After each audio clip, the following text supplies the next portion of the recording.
नमस्कार साथियों, स्वागत है आपका हमारे YouTube प्लेटफॉर्म पर।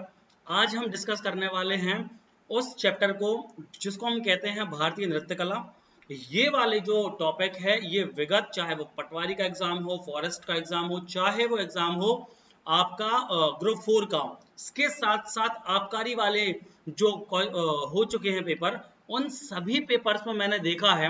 स्पेशली ये जो टॉपिक हमने देखा है, ये हमने देखा है 12 तारीख को जब कांस्टेबल का पेपर हुआ है। उसमें लगातार लगभग 3 से 4 क्वेश्चंस है ना सेकंड शिफ्ट में पूछे गए। एक्चुअली वो फर्स्ट ही शिफ्ट थी। उसके बाद मैंने इसको थोड़ा सा एक्सपोज किया तो हमने देखा कि लगभग सारे ही एग्जाम्स में, मतलब ये ट्रेंड चलता आ रहा है, वो चाहे पटवारी का ट्रेंड हो, है ना, चाहे वो आपका ग्रुप 4 का हो, लगभग सारे एग्जाम्स में ही उसने ये सारे क्वेश्चंस पूछे हैं। तो ये आगे भी पूछेगा वो, क्योंकि ये सारे उसने शिफ्ट में पूछे। मैंने ये भी देखा है कि फॉरेस्ट गार्ड वगैरह जो जेल प्रहरी का पेपर हुआ था, उसमें वही के वही क्वेश्चंस भी रिपीट हुए हैं। जैसे एक शिफ्ट में यदि पूछा है मृणाली सारा भाई के बारे में, तो फिर अगले शिफ्ट में भी उसने पूछ लिया है, मतलब आगे आने वाली शिफ्टों में भी उसने पूछ लिया है। तो उसको हम बहुत ही कंसाइज फॉर्म में, बहुत ही शॉर्ट फॉर्म में, बहुत ही विस्तृत तरीके से हम देखने वाले हैं। ठीक है, तो भारतीय नृत्य कला वाला जो चैप्टर है, इसके साथ साथ जो पुराने पेपर जो हुए हैं अभी हमने जिनका नाम लिया है, उन पेपर्स में जो क्वेश्चंस नृत्य कला से संबंधित पूछे गए हैं, उनको भी हम इसी लेक्चर में डिस्कस कर लेंगे। ठीक है, तो हम सबसे पहले जब सबसे पहले डिस्कस करेंगे मोहिनीअट्टम के बारे में। उसने कल पूछा, उसने सत्रिय नृत्य के बारे में पूछा जो असम राज्य से संबंधित है। इसके बारे में हम पहले भी डिस्कस कर चुके हैं। इसके अलावा उत्तर भारत में से संबंधित भी कोई एक नृत्य जो है वो पूछा गया था, संभवतः वो कथकली होगा जो उत्तर प्रदेश से संबंधित माना जाता है। ये परफेक्टली पता नहीं चल पाया है। पूरा स्टार्ट करते हैं लेक्चर को। भारत के शास्त्रीय नृत्यों के बारे में हम सबसे पहले डिस्कस करेंगे।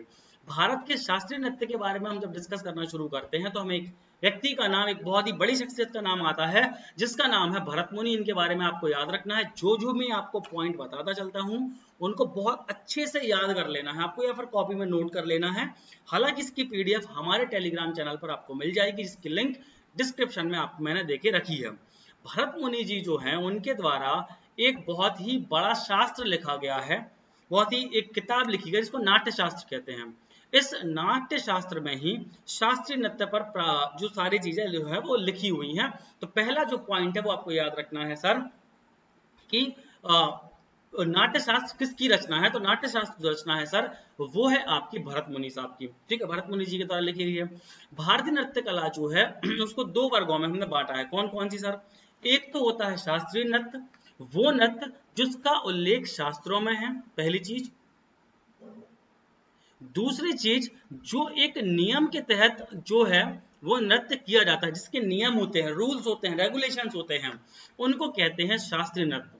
दूसरा होता है लोक एवं जनजातीय नृत्य, जो एक विशेष जनजाति के द्वारा या फिर किसी विशेष वर्ग के द्वारा नृत्य किए जाते हैं, उनको हम लोक एवं जनजाति नृत्य कहते हैं। इनका आज हम डिस्कशन नहीं करेंगे। आगामी एग्जाम्स में, माफ कीजिएगा, आने वाली शिफ्टों में यदि ये आता है तो हम डिस्कस करेंगे, नहीं तो आज हम डिस्कस करने वाले हैं शास्त्रीय नृत्यों के बारे में। भारतीय शास्त्रीय नृत्य के बारे में यदि हम बात करते हैं तो भारत में शास्त्रीय नृत्यों की प्रमुखतः 8 शैलियां हैं। सर कौन कौन सी हैं? एक तो कथक है, भरतनाट्यम है, कथकली है, मणिपुरी है, मोहिनीअट्टम है, सत्रिया है, कुचिपुड़ी है और ओडिसी है। ये 8 जो है, ये संख्या भी आपसे पूछी जा सकती है कि भारतीय शास्त्रीय नृत्य जो होते हैं उनकी शैलियां कितनी है। तो 8 है पहली चीज। दूसरा, इन जो शास्त्रीय नृत्य हैं इसके नृत्य करने के दो प्रकार होते हैं सर। कौन कौन से दो प्रकार? एक्चुअली भावात्मक रूप में हम देखें कि सर जैसे नृत्य हो रहा है तो कौन सा भाव परिलक्षित होगा, तो जनरली दो भाव परिलक्षित हो सकते हैं। एक तो आपका तांडव जो भगवान शिव को समर्पित है, और एक जो होता है वो होता है लास्य, जो माता पार्वती को समर्पित होता है। तो आपको याद रखना है शास्त्रीय नृत्यों में तांडव जो शिव भगवान शिव को समर्पित है, और लास्य जो माता पार्वती जी को समर्पित है, दो प्रकार के भाव ही परिलक्षित होते हैं।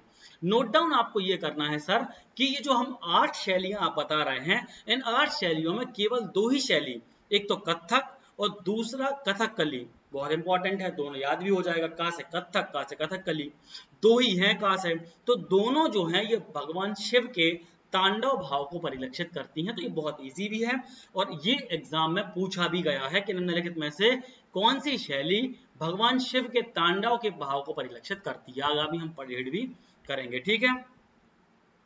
चलो तो एक एक करके हम सभी शैलियों के बारे में पढ़ लेते हैं जो आपके एग्जाम में पूछी जा रही हैं। पहली है भरतनाट्यम। भरतनाट्यम के बारे में सबसे पहले आपको याद ये रखना है, देखो 8 शैलियों के बारे में आपको याद ये रखना है वो किस क्षेत्र में ज्यादा प्रचलित है, समझ रहे बात के लिए। तो जो भरतनाट्यम है ये है आप भारत का तमिलनाडु, ऐसा बहुत सारी हमने जगह देखा है, बहुत सारे लोग जो है वो ट्रिक के माध्यम से पढ़ाते हैं, लेकिन हम तो सीधा याद रखेंगे भरतनाट्यम का विकास तमिलनाडु में हुआ है, पहली चीज। दूसरी चीज, मेन जो डायरेक्टर माना जाता है कि जिसके कारण जो है भरत मुनि के सॉरी जो भरतनाट्यम है ये बहुत ज्यादा पॉपुलर हुआ, वो हुआ रुक्मणी देवी, अरुणडेल और ई कृष्ण अय्यर। इन दोनों के नाम आपको याद रखना है, क्योंकि अभी हम देखेंगे पटवारी हो, चाहे फॉरेस्ट हो, चाहे वो जेल हो या फिर ग्रुप 4 हो, इसमें ये नाम पूछे गए हैं। क्योंकि ये नाम पूछे गए हैं तो आपको इनके बारे में याद रखना पड़ेगा, रुक्मणी अरुणडेल और ई कृष्ण अय्यर। और ये लगभग सारे शिफ्ट का ही है, सारे शिफ्ट में ही ये क्वेश्चन आने ही वाले हैं, ठीक है। भरतनाट्यम नृत्य के कविता पाठ करने वाले व्यक्ति को क्या कहा जाता है? नडन्नवार। ये वीडियो यदि आप 1 से 2 बार देख लेते हो तो आपको फिर कोई चीजें याद करने की भी आवश्यकता नहीं रहेगी, सारी चीजें एकदम क्लियर ही हो जानी है, समझ गए, ठीक है। तो कविता पाठ करने वाले को क्या कहते हैं? नडन्नवार कहते हैं। भरतनाट्यम में शारीरिक क्रियाओं को 3 भागों में बांटा गया है, समभंग, अभंग और त्रिभंग। तो सीधी सी बात याद रखना, भा से भरतनाट्यम, क्या हो गया, भा से क्या है? भरतनाट्यम, और भा से ही भंग, भंग और भंग। तो भंग जो है ये शारीरिक क्रियाओं को कहा जाता है जो कि भरतनाट्यम में यूज की जाती हैं या उपयोगी होती हैं। भरतनाट्यम ये भी पूछा गया है कि कौन सा नृत्य कौन करता है, पुरुष करता है या फिर स्त्री करती है। तो भरतनाट्यम एकल स्त्री नृत्य है, मतलब सिंगल वुमेन जो है ये क्या है, परफॉर्म करती है। इसके अलावा इंपॉर्टेंट आपको याद रखना है कि कौन से नृत्य में कौन कौन बहुत फेमस पर्सनैलिटी रहा है। जैसे यामिनी कृष्णमूर्ति का 2 बार अभी हम पढ़ेंगे, मैंने पूरे पेपर को अच्छे से रीड किया, 2 बार पटवारी के एग्जाम्स में और 2 बार हमें फॉरेस्ट के एग्जाम में ये प्रश्न मिला है कि यामिनी कृष्णमूर्ति निम्नलिखित में से किस कला को परफॉर्म करती हैं, किस शैली के भारतीय शास्त्र नाट्य से संबंधित हैं। तो कृष्णमूर्ति, का से कृष्णमूर्ति, ये तो अलग हो जाएगा, यामिनी कृष्णमूर्ति जो है ये भरतनाट्यम से संबंधित है। इसके अलावा मृणाली साराभाई, इनका नाम आपने सुना होगा, विक्रम साराभाई का आपने सुना होगा नाम, भारत के बहुत बड़े अंतरिक्ष वैज्ञानिक रहे हैं, है ना। इसके अलावा तो मृणालिनी साराभाई जो है ये उनकी वाइफ हैं और मल्लिका साराभाई ये उनकी बेटी हैं। तो इन दोनों का नाम भी आपको याद रखना है, ये भरतनाट्यम से संबंधित थी। इनके अलावा आपको याद रखना है वैजंती माला जी के बारे में और लीला सैमसन। जैसे संजू सैमसन का नाम सुना होगा आपने, संजू सैमसन केरला से आता है, लेकिन मतलब एक हम बस केवल कोरिलेट करने के पर्पज से बता रहे हैं। वहीं जो लीला सैमसन है ये भरतनाट्यम परफॉर्म करने के लिए जानी जाती थी और भरतनाट्यम मुख्यतः फेमस होता है तमिलनाडु में, ठीक है। तो 2-3 पर्सनैलिटी जो इंपॉर्टेंट हैं, एक तो साराभाई, मृणालिनी साराभाई और मल्लिका साराभाई और यामिनी कृष्णमूर्ति, ठीक है।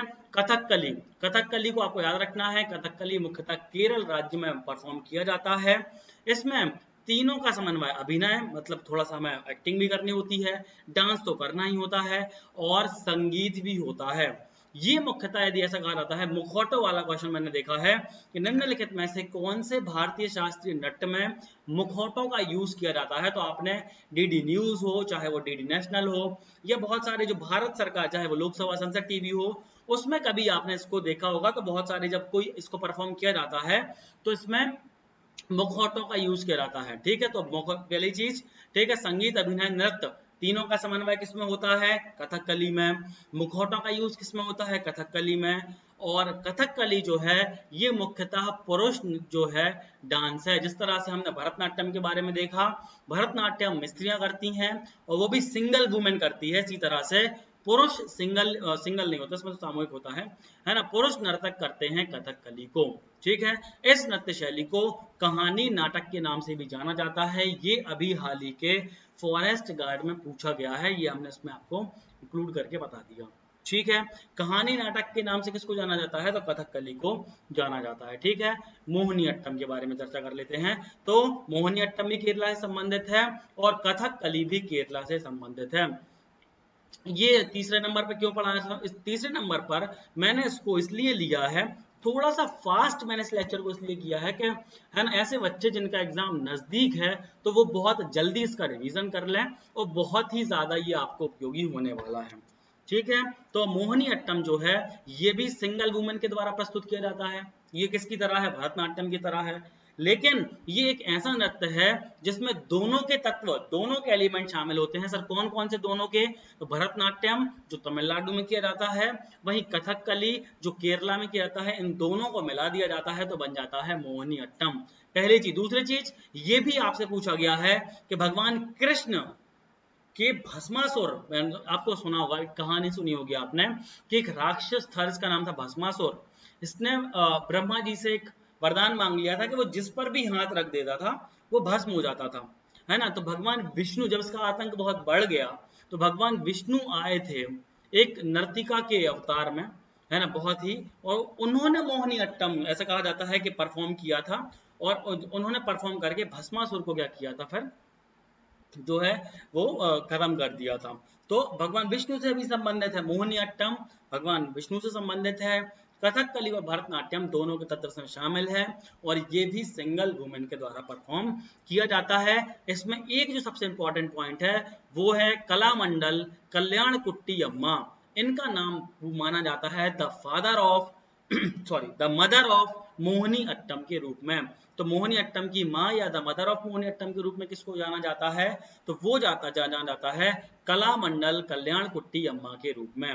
ठीक है, और इसके अलावा आपको स्वाति थिरुनल के बारे में भी याद रखना है, ये भी पूछा गया है ना। ये हम मन से नहीं कह रहे हैं कि सर ये पूछा गया है, इनके बारे में अभी हम साक्ष्य प्रस्तुत कर देंगे कि हाल ही में जो एग्जाम हुए हैं उनकी कॉपी मैंने इसमें चिपका दी है। ठीक है, कुचिपुड़ी, कुचिपुड़ी मुख्यतः आंध्र प्रदेश में होता है। पेन चेंज कर लेता हूँ मैं, है ना। कुचिपुड़ी जो है मुख्यतः कहाँ पर परफॉर्म किया जाता है? आंध्र प्रदेश में प्रस्तुत किया जाता है। ऐसा ये पूछा गया है कि निम्नलिखित में से कौन सा भारतीय शास्त्रीय नृत्य कचेलपुरम नामक गांव में जन्मा था? तो आपको याद रखना है कचेलपुरम कुचिपुड़ी एक सा लग रहा है, तो कुचिपुड़ी जो है ये एक नामक गांव था, पहले उसको कचेलपुरम कहते थे, है ना, आंध्र प्रदेश में ही स्थित था। इसीलिए ये वाला जो नाट्य है, ये कुचिपुड़ी जो नाट्य शास्त्र है, ये आंध्र प्रदेश में ही फेमस है। एक बहुत बड़े कवि हुए हैं सिद्धेंद्र योगी जी, ऐसा कहा जाता है सिद्धेंद्र योगी जी ने यक्षगान के रूप में कुचिपुड़ी शैली की कल्पना की थी। थोड़ा सा इनके बारे में आपको याद रख लेना है। इसकी अगली विशेषता ये है कि ये जो परफॉर्म किया जाता है इसमें आप स्त्री भी परफॉर्म कर सकती हैं और पुरुष, दोनों लोग इसमें परफॉर्म कर सकते हैं। कृष्ण और लीला की प्रस्तुति इसमें भी होती है। भगवान कृष्ण जो हैं उनकी विभिन्न लीलाओं की प्रस्तुति इसमें जो है वो की जाती है। कुचिपुड़ी पानी से भरे मटके को अपने सिर पर रखकर पीतल की थाली में नृत्य किया जाता है। तो कभी आपने देखा होगा थाली वगैरह पर भी इसको परफॉर्म किया जाता था। जनरली ऐसी चीजों आपको जब देखा होगा, आप इसके लिए संसद टीवी देखना स्टार्ट कर दो। जो संसद टीवी है, पहले लोकसभा टीवी और राज्यसभा टीवी हुआ करती थी, उसका संविलियन कर दिया गया। तो ये चीजें आपके नॉलेज को बहुत इंक्रीज करेंगी। इस नृत्य शैली में मुख्यतः भावना रेड्डी, तो बहुत इजी है, रेड्डी परिवार जो आएगा वो आएगा कुचिपुड़ी से। कुचिपुड़ी नाट्य शास्त्र से संबंधित है, चाहे भावना रेड्डी हो, चाहे वो यामिनी रेड्डी हो, या कौशल्या रेड्डी हो, या राजा और राधा रेड्डी हो। तो रेड्डी जो परिवार आता है यदि आपके एग्जाम में, तो आपको बिना किसी सोचे समझे आंध्र प्रदेश कुचिपुड़ी लगा देना है। ठीक है, अगले जो है नाट्य शास्त्र की तरफ बढ़ते हैं तो वो है कथक। कथक किया जाता है हमारे पड़ोसी राज्य उत्तर प्रदेश और जयपुर में, है ना। मुख्यतः कथक जो है ये भगवान कृष्ण की जो रासलीला होती थी उस परंपरा से जुड़ा हुआ है। इसको नटवरी नृत्य के नाम से भी जाना जाता है। ठीक है, तो बहुत सारे नृत्य आपने देखा होगा कि भगवान कृष्ण से संबंधित है लेकिन अलग अलग फॉर्म में है। रासलीला अलग चीज होती है, कृष्ण की बाल लीलाओं का जो प्रचलन वो जो हम दिखाते हैं वो अलग होता है।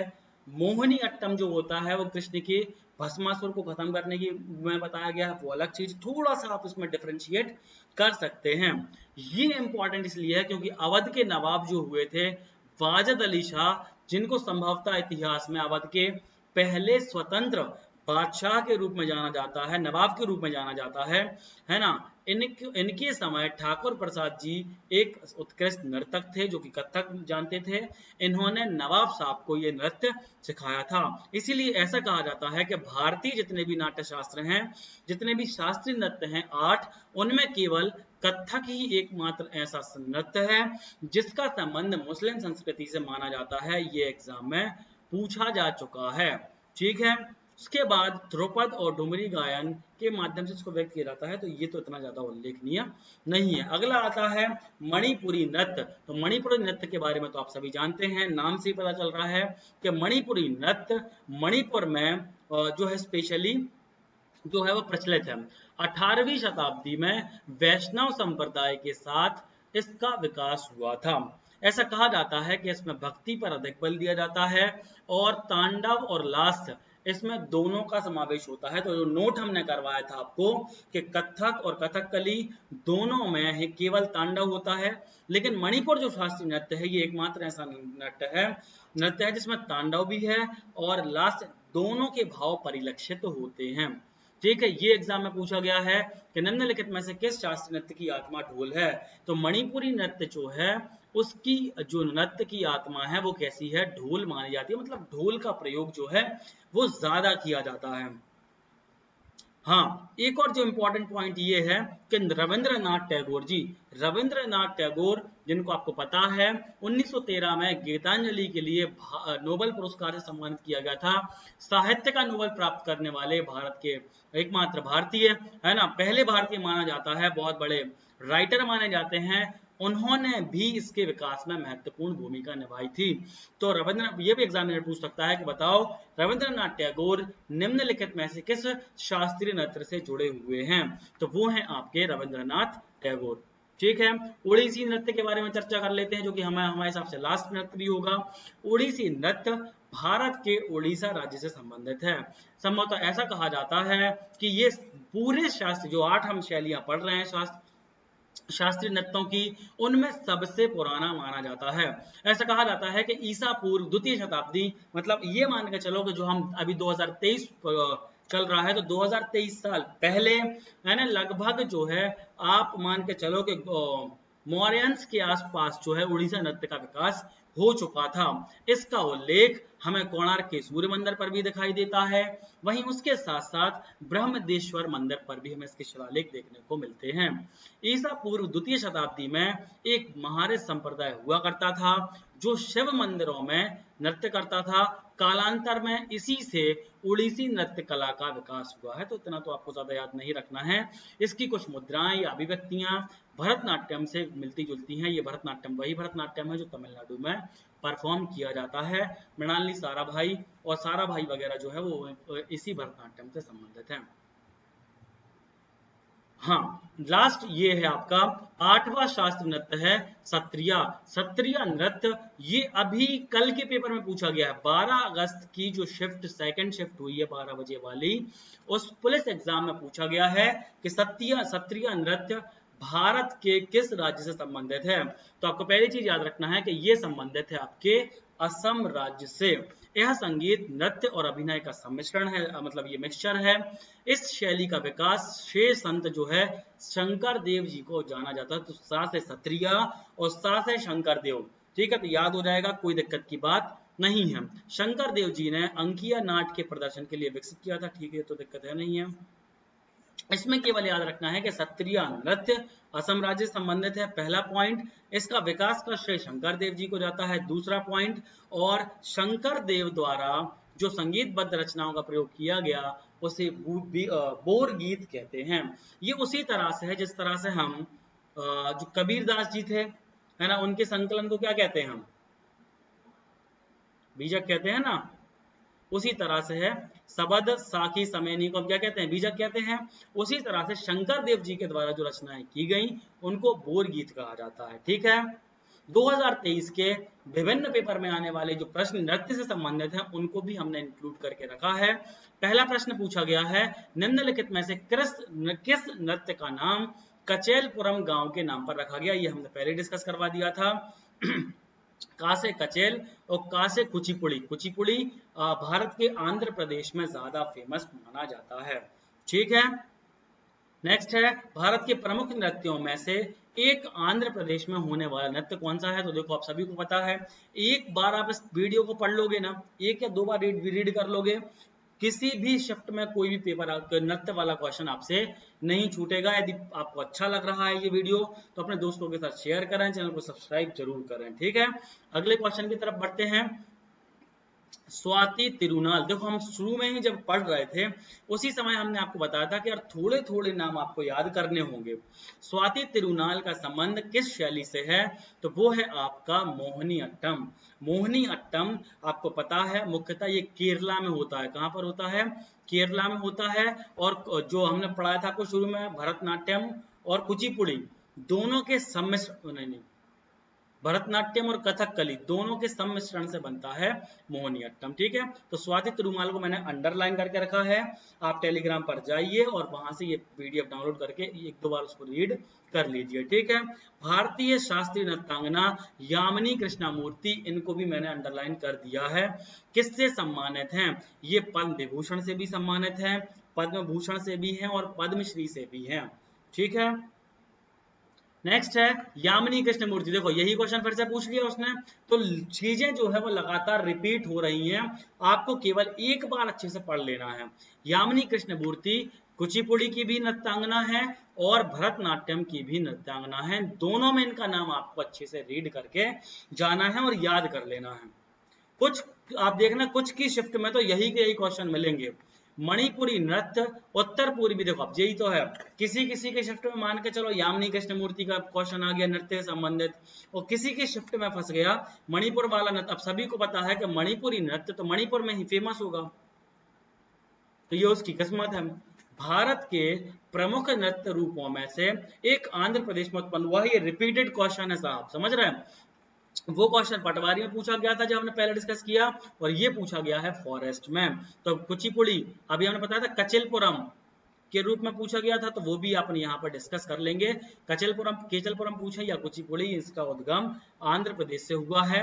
कौन सा राज्य जो है, कौन सा नृत्य तमिलनाडु में होता है? तो तमिलनाडु में होता है सर भरतनाट्यम, कुचिपुड़ी आंध्र प्रदेश, कथक उत्तर प्रदेश, कथक जो है आपकी केरला, और कथकली जो है ये उत्तर प्रदेश। ठीक है, एक बार इसको देख लेंगे अपन।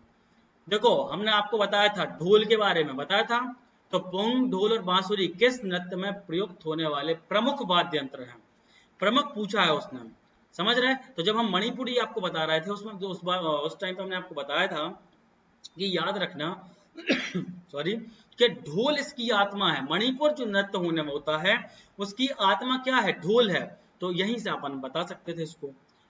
उसके अलावा फुगड़ी किस लोक नृत्य राज्य से संबंधित है? तो गोवा है ना। तो ये तो जनजाति हमने बताया था आपको।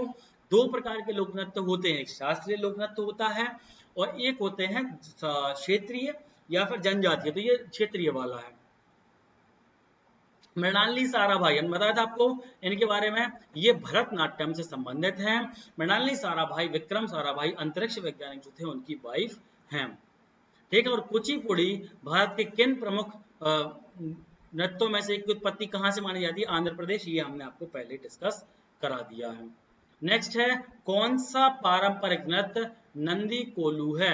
निम्नलिखित में से किस राज्य का पारंपरिक नृत्य है नंदी कोलू? तो ये है आपका कर्नाटका। तो यदि आगामी शिफ्टों में एमपी पुलिस की राज्य के नृत्य भी पूछे जाते हैं तो हम उनको भी डिस्कस कराएंगे आगे। अभी शास्त्रीय नृत्य पूछे जा रहे हैं। ठीक है, किस शताब्दी में सत्रिय नृत्य के बारे में देखो पूछा गया, कितना टफ क्वेश्चन है। सत्रिय नृत्य शैली जो कि अभी हमने आपको बताया असम में मुख्यतः प्रचलित है ना, और शंकर देव इसके विकास के लिए उत्तरदायी माने जाते हैं। इसकी शुरुआत 15वीं शताब्दी ईस्वी में मानी जाती है, लगभग आज से 700 साल पहले। ठीक है, 500 साल पहले लगभग। पद्म विभूषण पंडित बिरजू महाराज का संबंध किस नृत्य से है? तो कथक से है। मतलब समझो इसका मतलब ये है कि हमने जो पर्सनालिटी आपको लिखी है, जो पीडीएफ में देके रखा है, उन पर्सनालिटी को एक एक बार रीड कर लेना है आपको, समझ गए? किस नृत्य शैली को कहानी नाटक के नाम से जाना जाता है? तो वो है आपका कथकली। इसके बारे में भी हमने आपको उसी पीडीएफ में दर्शा दिया है। ठीक है, अब ये इंपॉर्टेंट है ना। देखो दो चीजें मैंने साथ में लेके रखी हैं, एक है आदिवासी समुदाय छऊ के द्वारा किया जाने वाला, और एक है छम नृत्य। तो छऊ जो है ये किया जाता है मुंडा जनजाति के द्वारा। कहाँ पर? असम में। छऊ जो है कहाँ किया जाता है? मुख्यतः असम में, छत्तीसगढ़ वाले पोर्शन में भी किया जाता है। वहीं जो छम नृत्य है ये किया जाता है लद्दाख। समझ गए? तो इसमें कंफ्यूजन नहीं होना है। वीडियो कैसा लगा वो आप कमेंट में बताना है। Thank you so much. आप चैनल को सब्सक्राइब कर लीजिए, इसी तरह के हम वीडियो लगातार आपको प्रोवाइड करवाते रहेंगे।